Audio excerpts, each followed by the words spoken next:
Lo que es un infierno son estos 2 millones de bolivianos que está pretendiendo cobrar Evo Morales. En justa razón, es inoportuno, dada la situación económica, yo qué sé. Gabriel y Bueno, Joshua. tenemos que entender la realidad económica, que parte de la realidad social de nuestro país. Es una barbaridad, ¿no? Que el presidente salga diciendo no tenemos plata. El vicepresidente también el año pasado diciendo lo mismo, que se nos acabó el gas, que no tenemos dinero, que estamos pidiendo créditos, pero ellos tranquilamente se suben el sueldo con el último decreto supremo del 1 de mayo, ¿no? Es verdaderamente un insulto a todo el pueblo boliviano que te digan no hay plata, no hay gas, pero ellos tranquilamente se suben el sueldo. Podrían haber renunciado a ello, ¿no? Decir, teniendo en cuenta que vivimos en una situación económica crítica que nosotros mismos lo reconocemos, entonces, qué sé yo, los sueldos a partir de 8,000 para abajo se incrementa el salario y el resto queda en status quo. Yo creo que nadie se hubiera ofendido con relación a ello, ¿no? Ahora bien, el ámbito de la jurisdicción, si quieres, constitucional o la jurisdicción del ámbito de la justicia ordinaria de nuestro país, te abre también la perspectiva para pedir indemnizaciones, ¿no? La normativa está totalmente amparada para pedir indemnizaciones con relación a derechos que tú hubieras considerado vulnerados o afectados, y no es ningún escándalo, ¿no? Si revisamos, por ejemplo, el ámbito de la Corte Interamericana de Derechos Humanos, también fija esta clase de compensaciones económicas como sanciones a los estados cuando vulneran derechos humanos de particulares, digamos, ¿no? Entonces, son cifras que se manejan generalmente en el ámbito judicial, pero que obviamente, entendiendo la realidad económica, nos parecen exorbitantes. Claro, porque es que hay una cosa que es lo judicial, que ese argumento se lo puedo comprar yo, Gabriel, y otra cosa es lo moral. Moral es, en este caso, ¿no? Es decir, a ver, quien habla de vulneración de derechos políticos ha vulnerado los derechos políticos durante su gobierno. Esta es una realidad. ¿Cuántas personas represaliadas políticamente se fueron del país y aún continúan fuera del país? Más de un centenar. Más de un centenar de personas. ¿Están pidiendo un resarcimiento por sus derechos políticos vulnerados? No digo que no tenga derecho a cobrarlo.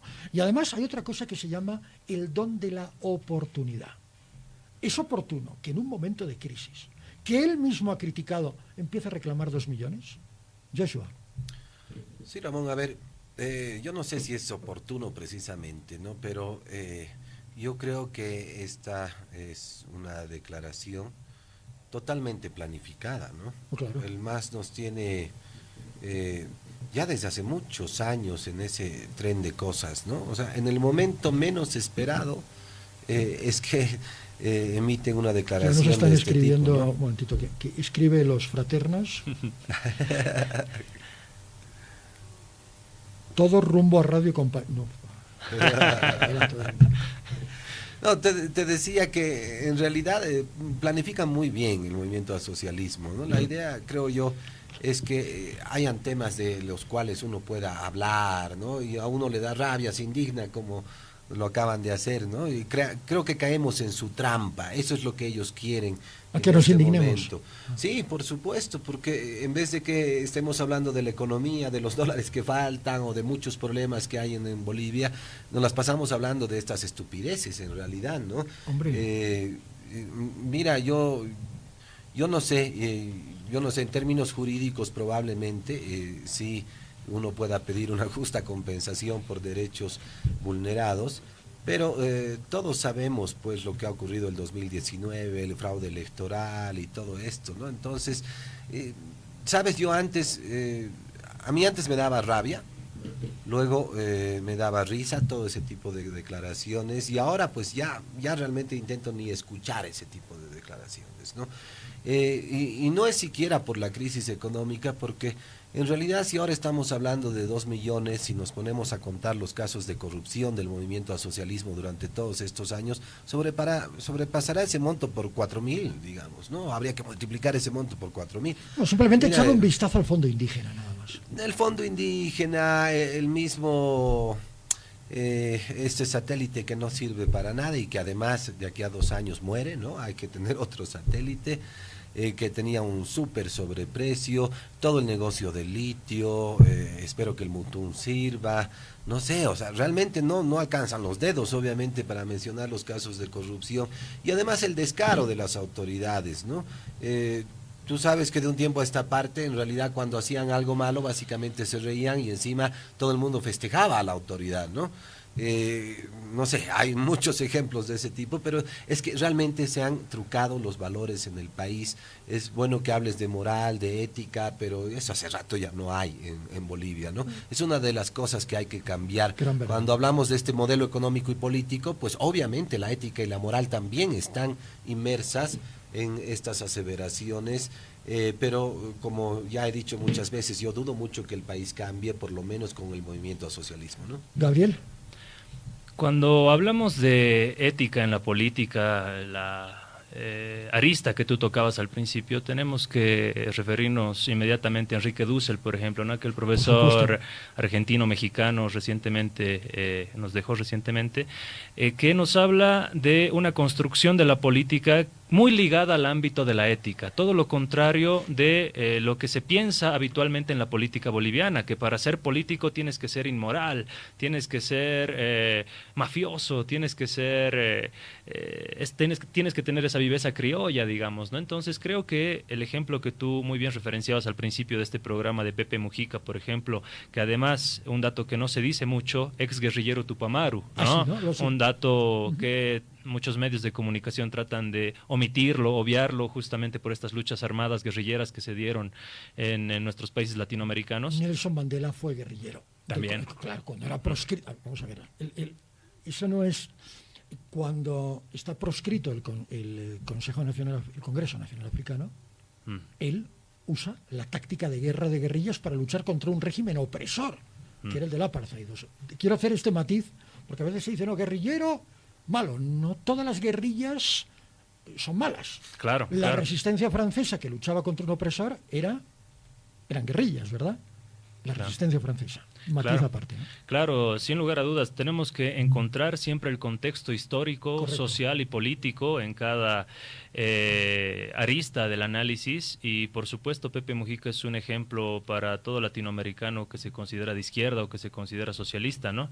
En función a ello, creo que es muy importante ahondar mucho más en la ética y la política, en una relación virtuosa de esto, porque ¿qué es la política? La política no es nada más que la construcción de las expectativas que tú puedes recabar de determinado grupo social para hacerlas posibles y hacerlas viables. Recordemos el país que teníamos antes de Evo Morales, en los 90s, 80s, 2000, hasta la guerra del gas del 2003, guerra del agua del 2000, la marcha por la vida, tierra y territorio de 1989 al 90, y los 14 años que al menos mi generación las vivió como una época de bonanza y una época de estabilidad económica y política de la mano de un hombre que supo transformar no solamente la historia de Bolivia en el plano nacional e internacional, sino en el ámbito económico. Cualquier economista y los indicadores internacionales están ahí, ¿no?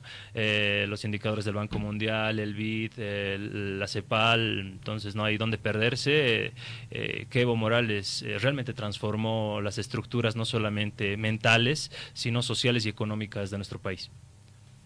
¿Qué pasa, Joshua? Nada. He quedado sorprendido por lo último. ¿Por qué? Adelante, por favor.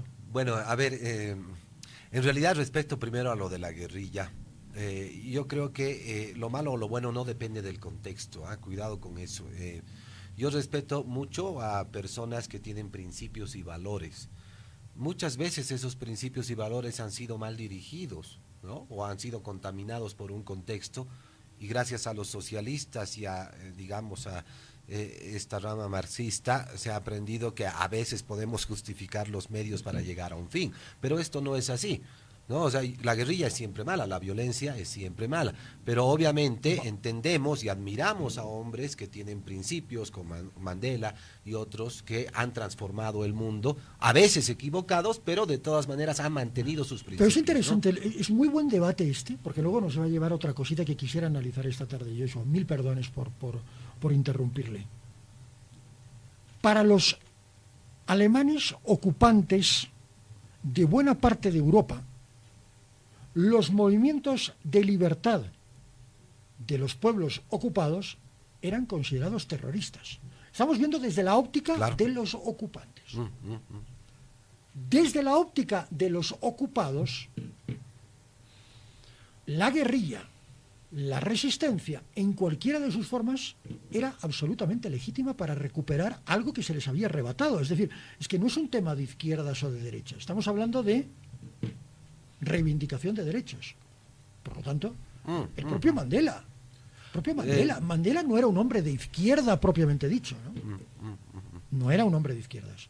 Para complementar un poco lo que Es decía, un debate, mira, pero sumamente interesante. sí, pero mira, yo simplifico, digamos, el hecho de que yo puedo apoyar a alguien o a algo, no por las ideas, sino por la persona. Para mí el principio es la persona, ¿no? Eso es otra cosa. Entonces, sí, pero mira, alguien puede hablar de los pobres, pero si yo sé que este tipo es un desgraciado, entonces no lo apoyo. Ok, Porque buen realmente es punto. una hipocresía. Buen punto. Si sé que este tipo es un pedófilo, ¿cómo lo voy a apoyar? Ya sé que la persona es mala y por lo tanto las ideas no importan, ¿no? Porque esas ideas pueden ser hipocresía, pueden ser una bandera política, pueden ser demagogia, pueden ser cualquier cosa. Entonces es importante conocer a los líderes a través de las acciones que han tenido a través, digamos, de su vida, ¿no? Aún Nelson Mandela podía ser guerrillero, podía ser lo que sea, pero las personas que lo conocían sabían que era una buena persona con ideales, que quería a su pueblo, que quería la libertad, no sé, tenía pues esos valores y esos principios. Entonces, ¿cómo no apoyar a alguien así? Pero, Bueno, era un hombre lamentablemente... pero como era humano, y seguimos con el ejemplo, que qué hermosa es la tarde del viernes cuando tengo gente interesante. Y sin trago. Bueno, eso se puede arreglar. Bueno, no, a ver, vamos a ver.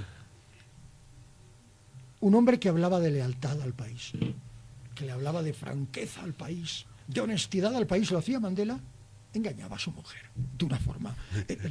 La esposa de Mandela tenía una cornamenta tan grande como la de los ñus que van por la sabana africana, ¿no? Como los antílopes, no pasaba por esta puerta.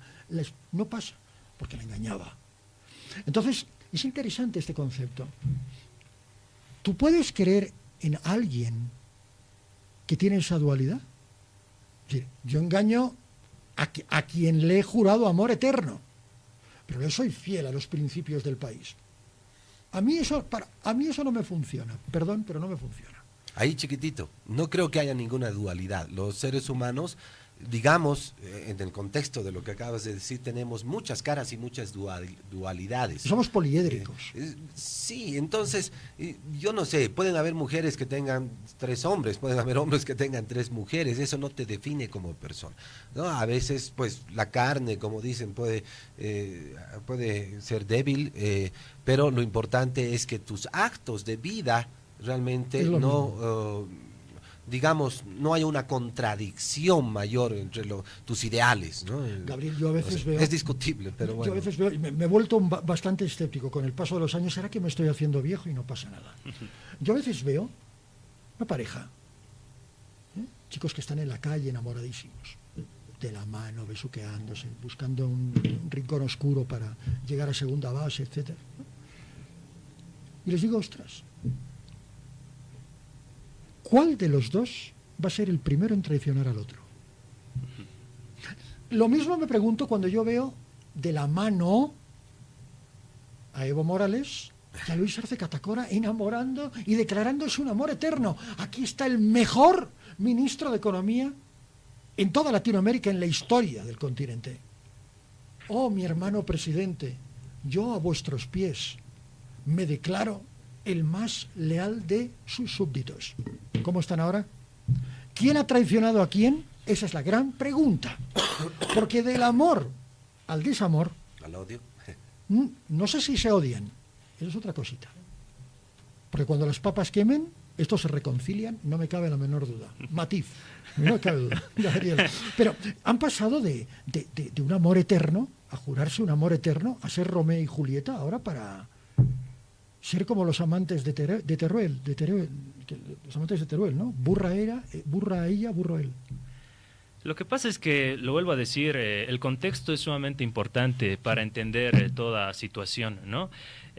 No va a ser el mismo el contexto del 2021, 2020, 18 de octubre, cuando se ganaron las elecciones, cuando el movimiento del socialismo ganó las elecciones, que pasado el 2021, cuando Evo Morales apoya con una gran marcha por la patria. Recordarás que parte desde Caracollo rumbo a la ciudad de La Paz, el mismo día que llega la marcha multitudinaria de 2,5 millones de personas a San Francisco, Luis Arce Catacora, a través de su ministro Iván Lima, inmediatamente saca nuevamente a la palestra el caso Zapata, dándole a Zapata detención domiciliaria, ¿no? Como diciendo, a ver, momento, tú mueves mucha gente, pero acá yo tengo el poder, y tengo el poder judicial, y puedo afectar, utilizar el poder judicial para afectar la imagen política que aún tienes o que aún te queda.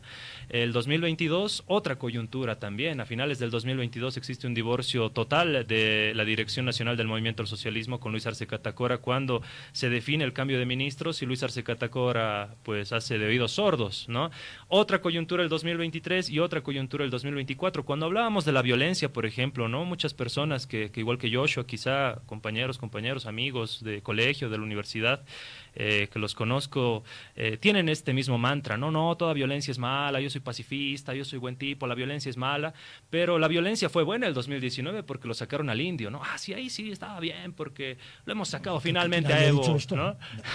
No, en estos círculos en los que yo hablo algún debate con esto. De parte del gobierno a la población. No, la violencia del 2019 para sacarlo a Evo Morales, ¿no? Para perseguir a diputados, para perseguir a senadores, para que no asuman la sucesión constitucional, para proteger a Yanine Áñez, para que los policías después se amotinen, para que se autoproclame Yanine Áñez de forma ilegal, inconstitucional e ilegítima, violando el artículo 169 de la Constitución, el propio reglamento de la Cámara de Senadores, ¿no?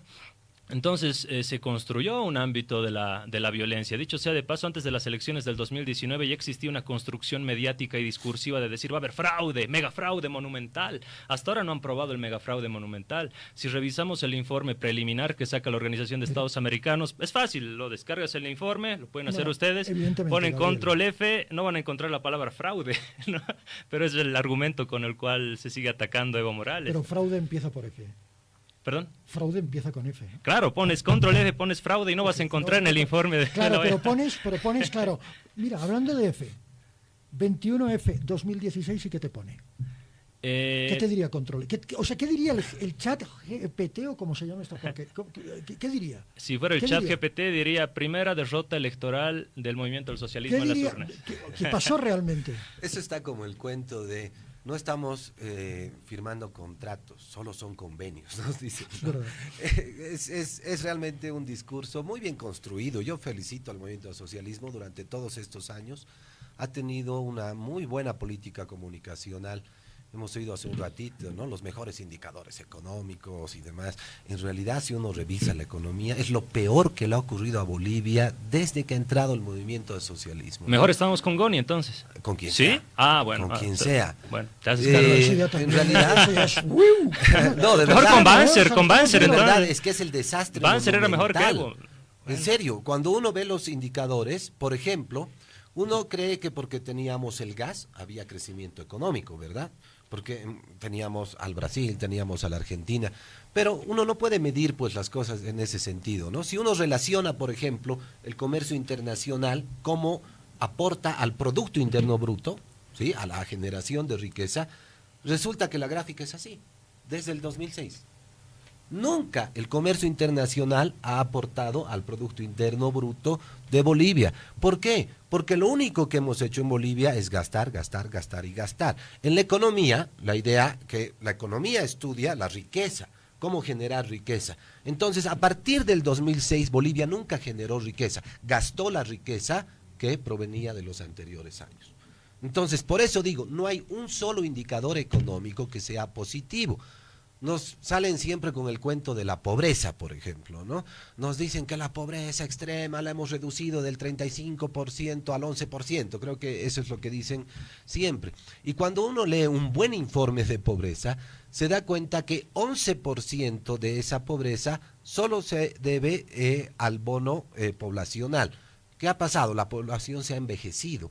entonces tenemos menos niños, hay más gente que entra a trabajar, no importa vendiendo pastillas, pero entra a trabajar, y básicamente entonces 11% no tiene nada que ver con el gobierno, sino con el envejecimiento de las personas. Otro 11-12% tiene que ver exclusivamente con la migración campo-ciudad. Habrá que corroborar esto con los datos Banco Mundial. del censo. Banco Mundial. Vale, está publicado, está ¿no? bien, está bien. Entonces, un campesino que no ganaba un peso en el campo, porque además ya no producía nada, viene a la ciudad, pide limosna y sale de la pobreza extrema. Y entonces te queda un 3% o 4% de reducción de pobreza, y todo el mundo puede decir, bueno, el gobierno ha debido hacer algo para reducir 4% la pobreza extrema. Claro, uno es pobre extremo cuando tiene menos de $1 al día para vivir.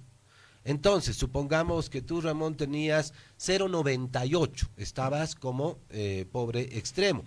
Entonces yo te doy un bono de 500 bolivianos al año. Estamos en vivo, a ver cuánto. Ni un dólar.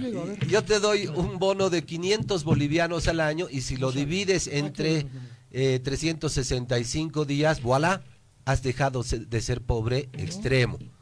¿No? Entonces, mira el gran cuento que nos han hecho con esto, con la reducción de la pobreza. 350, 60, soy pobre extremo. Te doy un bono de 500 bolivianos para que lo distribuyas en casi todo el año. Gracias. Y dejas de ser pobre extremo. Vamos. ¿En qué ha cambiado tu situación? Absolutamente en nada.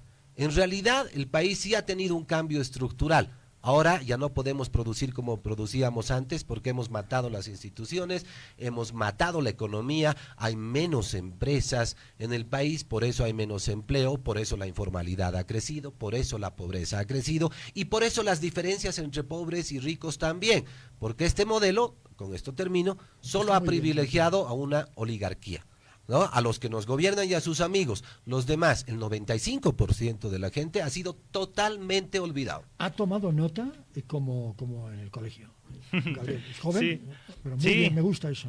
Sí, siempre hay que escuchar todos los argumentos. Creo que es la realidad de los hechos cuando nos preparamos para las entrevistas, y también contrastamos las ideas de otra persona que tiene tal vez ideas diferentes a las de uno, ¿no? Como tiene que ser. Como tiene que ser, si no nos aburriríamos. No, todo el mundo, a ver, si todo el mundo pensara igual. Qué aburrido sería, nadie pensaría. Nadie pensaría. Cuando Joshua dice la riqueza viene de anteriores gobiernos, ¿no? Por eso tomaba nota textual de sus palabras.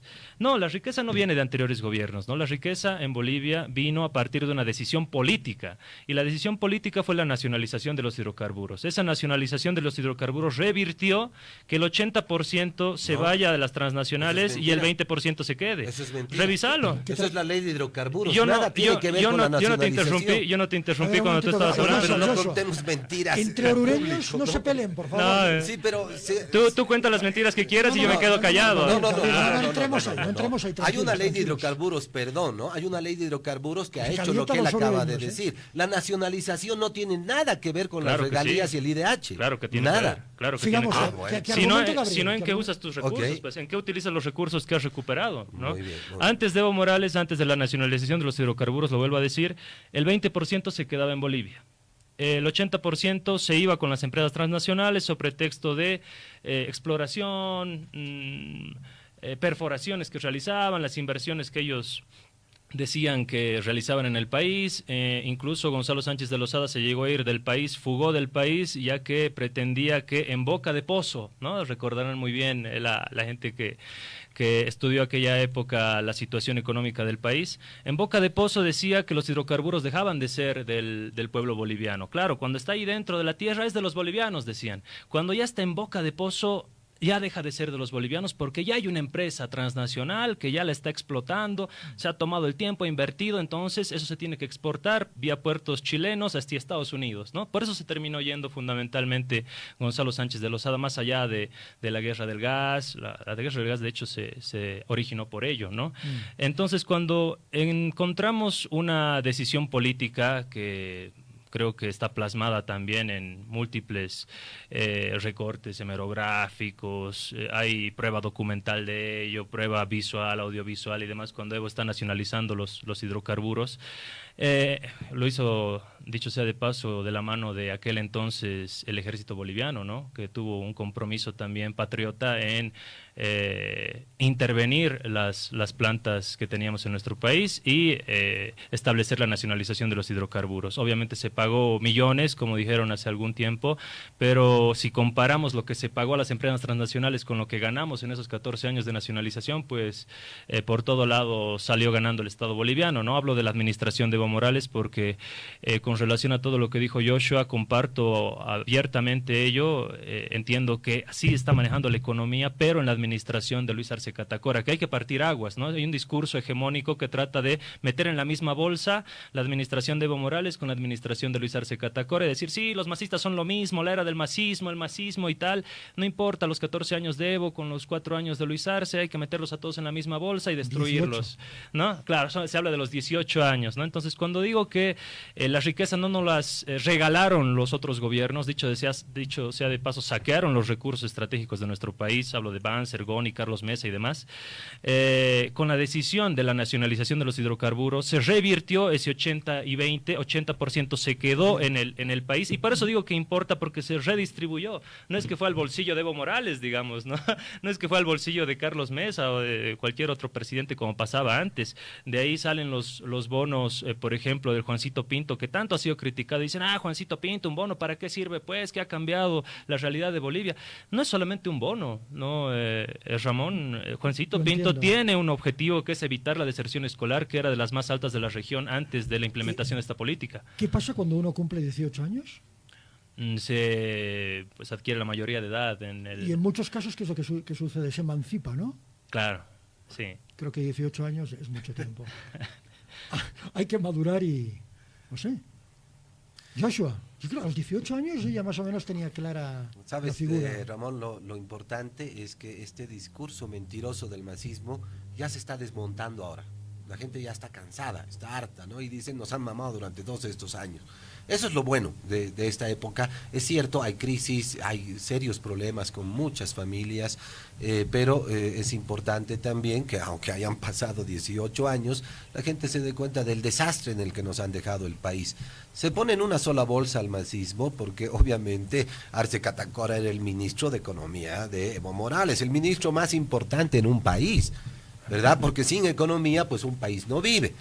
Y mira, por eso decía hace rato, este discurso así tan metido en la gente, creen que la nacionalización ha revertido los recursos, cuando esta fue la ley de hidrocarburos aprobada antes del movimiento al socialismo, y a la que el movimiento al socialismo, además, estaban ellos totalmente en contra, ¿no? Había bloqueos y demás porque no querían que se apruebe la ley de hidrocarburos, que precisamente revertía estos recursos, que a lo largo... La ley de hidrocarburos viene de un referéndum, ¿no? Sí, pero te decía que bueno, a lo largo de estos años... Es muy importante ese momento también, ¿eh? Sí, pero a lo largo de estos años nos hemos enterado que la ley de hidrocarburos también fue un error, porque la ley de hidrocarburos no permitió invertir. Por eso Evo Morales no invirtió nada en exploración durante todo ese tiempo, por eso no tenemos gas en este momento. Por eso no hay y claro, lo malo, en realidad, la nacionalización era la cereza en la torta. Eso empeoró las cosas, porque en este caso, cuando se dijo nacionalización, YPFB se encargó de toda la cadena productiva.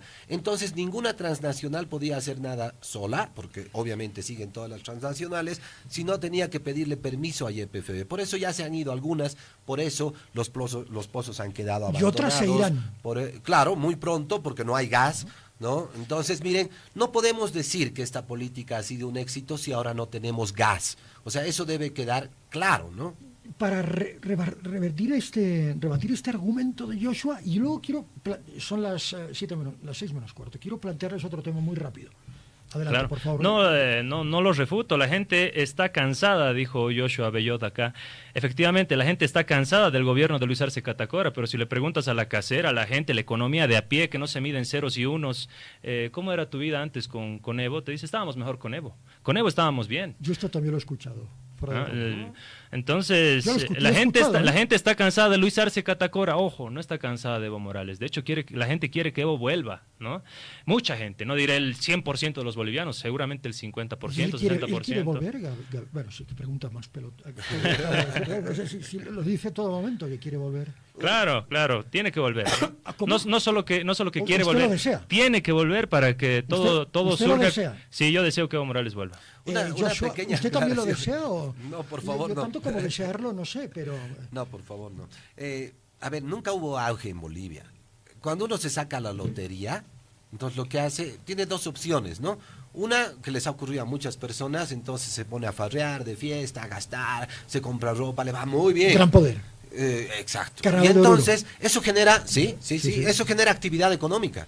Y entonces todo el mundo dice, como todo el mundo vende y no hay empresas, no hay producción, dice, hay venta, joven, sí, estamos bien, te dicen, ¿no? Entonces, claro, hemos vivido vendiendo bien todo ese tiempo, la actividad económica era interesante y todo el mundo dijo, esto es auge. El otro día, justo que hablábamos contigo, Sí. yo te dije, eso no es auge, ¿verdad? O sea, en realidad cuando uno produce y regenera el valor, entonces eso es realmente auge. Este tipo que se ha sacado la lotería debería invertir y debería reproducir el valor. Se sacó la lotería $100 y entonces en un año este señor tenía $200. Eso es realmente auge y eso es lo que nunca se hizo en Bolivia. Entonces le tocó a Evo Morales, claro, hay que tener suerte para todo en la vida. Con Evo recién apareció el petróleo, con Evo recién apareció el gas. El Goni no tenía gas, no tenía hidrocarburos, el Carlos Mesa tampoco, Banzer tampoco. Pero le han dejado todo, le han dejado contratos, le han dejado reservas, no sé si entonces, tu argumento ¿por era qué no lo a favor o en hicieron ellos? contra? ¿Por qué no lo hicieron ellos y lo tuvo que hacer el mágico Evo Morales? No, lo han hecho, totalmente. Lo único que hizo Evo era sentarse y dejar que se venda el gas por los gasoductos, ya estaba todo hecho. Lo que sí hizo Evo fue despilfarrar y derrochar el dinero de los bolivianos. Se invirtió 18.000 millones de dólares en empresas públicas que no sirven para nada. Han tenido pérdidas acumuladas por más de 5.000 millones de dólares. Hemos tenido déficit fiscal acumulado por 25.000 millones de dólares. O sea, fuera de la plata del gas, no conformes con eso, han ido por este dinero, se han prestado del exterior y claro, por los dólares de las personas también no nos pueden devolver ahora los dólares que están en el sistema financiero. Bueno, mejor dicho, que se lo ha gastado el gobierno, han deteriorado todas las reservas de gas. Mira, probablemente el gas nos aguante hasta el 2027. La proyección era hasta el 2029. Ahora es hasta el 2027. Entonces han depredado con todo. Claro. Y ahora hallar respuestas a esto. Me encantaría que pueda volver Evo Morales a ver si arregla algo de todo el desastre que ha hecho. No sabemos. No sé. De momento tendrían que ir a las elecciones primarias bueno. y ayer el Procurador General ha dicho que Evo no puede, no está habilitado, ¿eh? Es una interpretación, ¿no? Al igual que la hace el ministro de Justicia, al igual que la hacen Rolando Cuellar y muchos otros que, más allá de los argumentos estrictamente jurídicos, algún momento lo hablamos en algún programa contigo, Sin duda, Gabriel. entremezclan los lineamientos políticos del Ejecutivo con ciertas directrices jurídicas que nada tienen que ver, ¿no? Cuando hablamos de la sentencia constitucional 1010, que es la que argumentan que estaría inhabilitando a Evo Morales, si entendemos la parte estrictamente resolutiva, se refiere a la tutela de derechos de un tercero. En ningún momento habla de Evo Morales, ¿no? Habla de la reposición de derechos con relación a libertad de expresión de un señor exfuncionario del Ministerio de Justicia. No te dice que está resolviendo que Evo Morales nunca más sea candidato de Bolivia, digamos, ¿no? A la presidencia de Bolivia. Se ha apresurado. Claro. Y se han apresurado también desde algunos sectores, digamos, conservadores, ¿no? Que es ahí a donde quiero llegar cuando faltan 6 minutos para las 6 de la tarde. ¿Estos sectores conservadores se pueden considerar como la nueva derecha a la que hace alusión en algún momento el presidente Luis Arce, Joshua? ¿Tenemos una nueva derecha en el país? Yo la verdad no lo sé. Mira, Ramón, la ideologización me parece muy tonta, ¿no? El categorizar a alguien que de derecha, de izquierda, realmente no me interesa mucho, porque en realidad el común de la gente, yo diría el 95% de la gente, no tiene ni idea de qué es derecha y qué es izquierda. Tú le preguntas a un masista qué es socialismo, no tiene ni la más remota idea de qué es el socialismo. Bueno, depende también, ¿no? De quién. Bueno, pero digamos más del 90%, estoy seguro. O sea, realmente no tienen idea de lo que hablan. Cuando Gabriel, te tildan de derecha, Gabriel, pues ¿qué es el socialismo? tampoco Porque tienen. ha dicho usted que desea que vuelva Evo Morales, no hace falta ser demasiado inteligente para señalar. Evo que Morales nunca fue socialista, por si acaso. ver, y sus políticas peor. A ver, Bueno, rápidamente, Gabriel. el socialismo es una ideología política tendiente a justamente el incremento de la riqueza en un país para la redistribución equitativa de los recursos. Si nos vamos al socialismo científico, digamos, de Marx y Engels, vamos a encontrar ahí muchas más nociones, si quieres, teóricas, pero fundamentalmente es una ideología tendiente a el ámbito social, al ámbito de instaurar, pues, en las grandes mayorías populares una calidad de vida de la mano de la justicia social, fundamentalmente ello, ¿no? Muy a lo contrario de, por ejemplo, una monarquía o cualquier otro sistema de gobierno cuya riqueza se concentra en un pequeño cúmulo de gente muy privilegiada, llámese burgueses, llámese familia real, llámese otros pequeños grupos oligárquicos de la sociedad. No sé si acaba de definir lo que está pasando, lo que ha pasado en 18 años. Una autarquía, un líder y un montón de gente, una corte a su alrededor. Pero entonces no les hubiera llegado a ninguna de las personas y Evo Morales no hubiera ganado ninguna elección. Si estaríamos en esas condiciones, como tú muy bien lo dices, entonces ¿por qué la gente siguió votando por Evo Morales? Es una gran pregunta, ¿eh? Difícil de contestar. ¿No había nadie más? Probablemente. O es que estaba haciendo bien las cosas. También es verdad. Bueno, dentro del mundo de las posibilidades y de los sueños quizás, ¿no? Pero, a ver, por eso decía que en realidad la gente no sabe definir socialismo, ¿no? O sea, yo no he leído ningún texto en el que diga lo que acaba de decir Gabriel, con los perdones, bueno. Pero de todas maneras, creo lo importante, miren, a mí me gusta apegarme a la realidad. ¿Qué necesita Bolivia y cómo lo vamos a resolver? Si alguien me dice si es de derecha o si es de izquierda, bueno, pues que sea, no importa. La ideología en estos casos no importa. Entonces, lo que necesita Bolivia ahora es cambiar estructuralmente su economía. ¿Por qué? Porque son muy poquitos los que aportan al valor, a la producción, al empleo. Porque el modelo lo ha hecho así, ha privilegiado a los más ricos y se ha olvidado de los más pobres. Por eso ha expulsado, por ejemplo, a los campesinos del área rural, ¿no? No tienen nada que hacer en el área rural y toditos han migrado a la ciudad. Este es un efecto del modelo económico y político de ese modelo que supuestamente era para los campesinos. Vale. Y ha sido todo lo contrario. Ok, entiendo la explicación, pero nos hemos apartado un poquito. ¿Existe derecha en el país? Pues quizás hay muchos de derecha. Mira, solo para darte un ejemplo, el manejo económico de Evo Morales en gran parte es neoliberal. Él ha abierto las fronteras. Hemos vivido gracias a las importaciones durante todo este tiempo. El manejo monetario es súper neoliberal de la mano de Milton Friedman.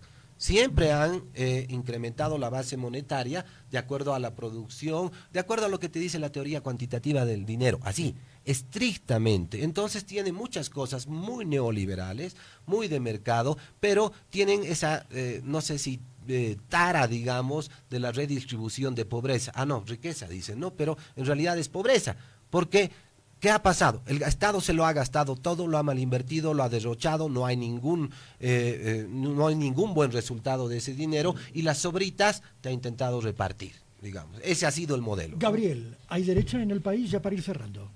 Claro que sí. Si encontramos la noción histórica, digamos, de qué es derecha y qué es izquierda, la encontramos en la Revolución Francesa de 1789, ¿no?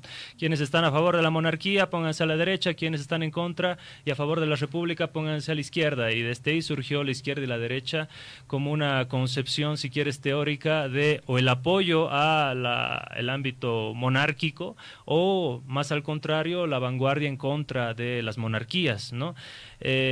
Por supuesto que existe una derecha en el país que ostenta estos valores del neoliberalismo, que ostenta aún valores racistas, clasistas, discriminadores, que aún no pueden entender que un hombre de pueblo como Evo Morales haya transformado cuantitativa y cualitativamente a Bolivia, y para ellos tiene que seguir gobernando alguien que ha estudiado en Harvard, alguien que ha estudiado en Estados Unidos, como Tuto Quiroga, como Gonzalo Sánchez de Lozada en la Universidad Mayor de San Andrés. ¿Y tú puedes gobernar? ¿Y tú? ¿Dónde has estudiado? En Oruro, en la UTO. Ah, bueno, ¿pero tú puedes gobernar? Claro que ¿Tienes sí. ese derecho? Tengo derecho. ¿Y por qué Evo Morales sigue queriendo gobernar? Porque él también tiene el derecho de hacerlo, ¿o no? Ah, de por vida.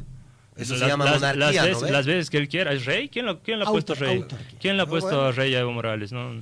Exacto, exacto. Nadie. Entonces, Evo Morales ha ganado todas sus elecciones por voto popular. ¿O es que es que ha entrado con el ejército y ha dicho acá, yo soy el presidente por 14 eso años? no lo cuestiona nadie, ¿no? Entonces, ¿de qué estamos hablando, digamos, no?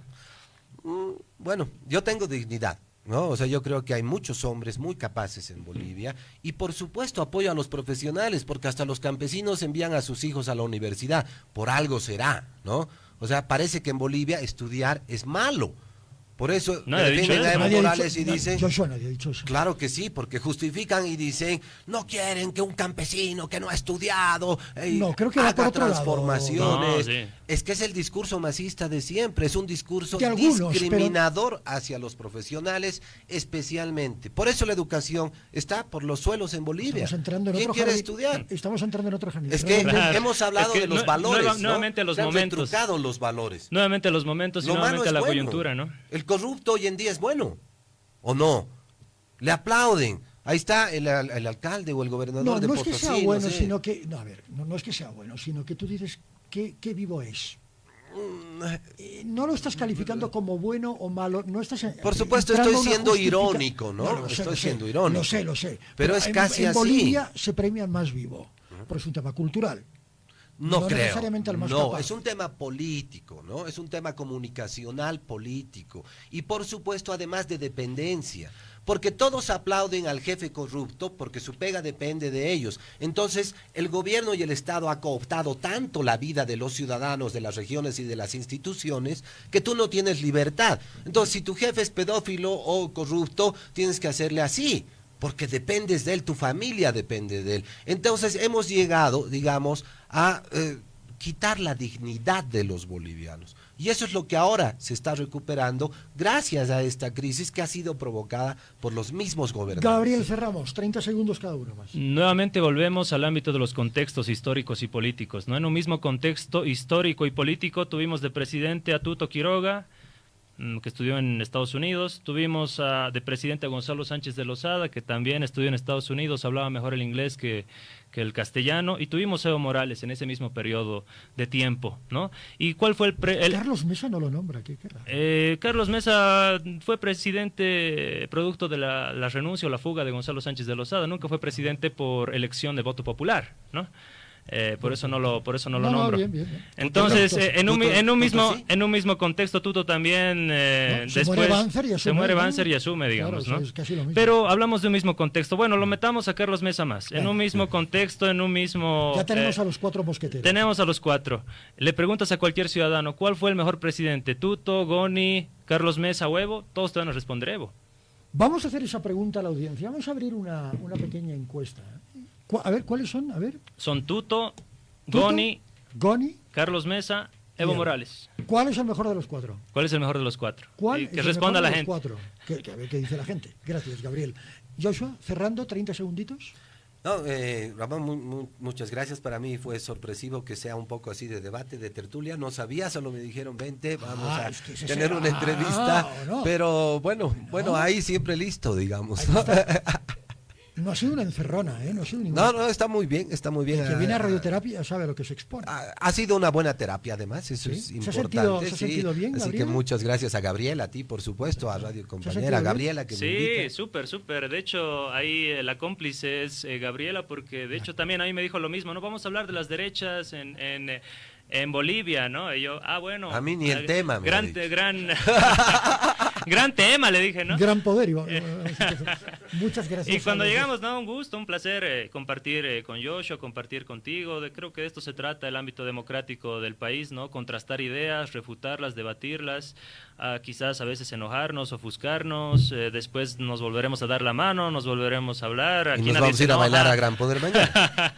No, porque serían traidores a sus principios. Nos vamos a Oruro. Nos vemos en el Carnaval de Oruro. Aceptamos todo lo chino que es imitación, ¿por qué no el Gran Poder? Qué horror. Mentira, es solo una broma y perdón a todos los paseños. Muchas gracias, Gabriel Villalba. Ha sido muy ilustrativo tenerlos a los dos esta tarde en Radioterapia. Ingeniero, necesito música porque si no esto es...